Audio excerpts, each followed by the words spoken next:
Good morning friends. आज की मेरी कहानी है लालच बुरी बला है।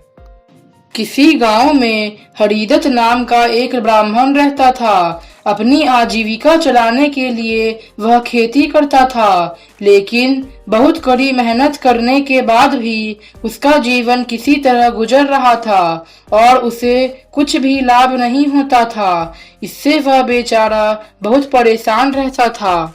एक दिन दोपहर के समय जब धूप बहुत ज्यादा थी, तो वह कुछ देर आराम करने के लिए अपने खेत के पास ही स्थित एक वृक्ष की छाया में विश्राम करने लगा। अचानक से उसने देखा कि एक भयानक सर्प उसके पास ही अपनी बांबी से निकलकर उसके पास ही फन फैलाए बैठा है। हरिदत्त भगवान शिव का भक्त तो था ही, साथ ही धर्मात्मा और सज्जन प्रवृत्ति का भी व्यक्ति था। उसने विचार किया कि शायद ये नाग देवता मेरे ही खेतों में रहते हैं और मैंने कभी इनकी पूजा तक नहीं की। लगता है इसलिए ही आज तक मुझे इतने कष्टों का सामना करना पड़ा है और मुझे खेती से भी कभी लाभ नहीं मिला।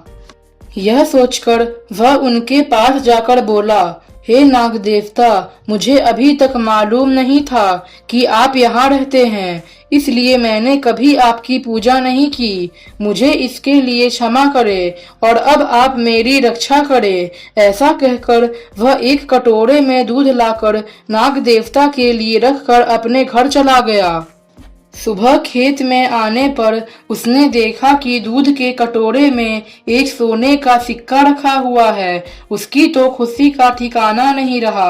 अब हरिदत्त प्रतिदिन नाग देवता को दूध पिलाता और बदले में उसे एक सोने का सिक्का प्राप्त होता। यह कर्म ऐसे ही बहुत दिनों तक चलता रहा, जिसके कारण अब उसकी सामाजिक और आर्थिक स्थिति भी बहुत बदल गई थी और अब वह गांव का एक धनी व्यक्ति हो गया था।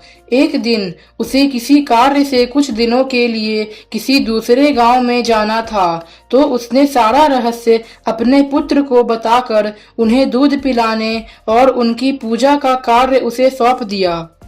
हरिदत्त का पुत्र उसके स्वभाव के ठीक विपरीत था। वह बहुत ही लालची और क्रूर स्वभाव का था। वह दूध लेकर गया और नाग देवता की बांबी के पास रखकर लौट आया।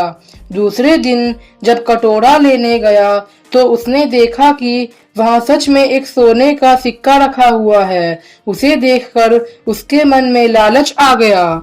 उसने सोचा कि इस बांबी में बहुत सारा सोने का सिक्का होगा और यह सांप उसका रक्षक है और यह वहीं से एक सिक्का प्रतिदिन लाकर देता है। यदि मैं इस सांप को मारकर बांबी खोद दूं तो मुझे सारा सोना एक बार में ही मिल जाएगा।